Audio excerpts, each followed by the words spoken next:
This video we have to fix you need to have Vanguard running to play error. So first you need to go to search for service and go to click service. Then in this VGC is there. Go to scroll down and go to that option.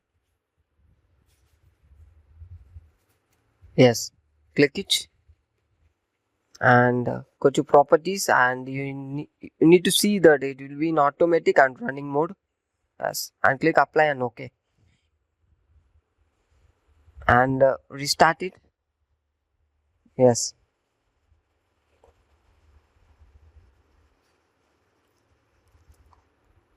for properties and restart you need to right click, close it, and after you need to go to run, and here appwiz.cpl is that. Need to write that and go to the uninstall page.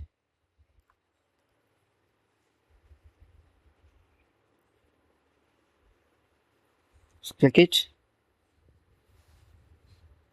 and here you can see Vanguard. Scroll down and here you can see the Vanguard is there. Yes, click it, and you need to uninstall this one.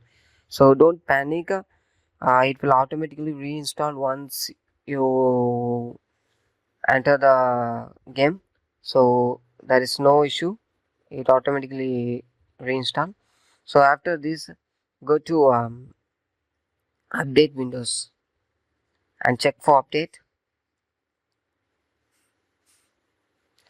As you need to check for update.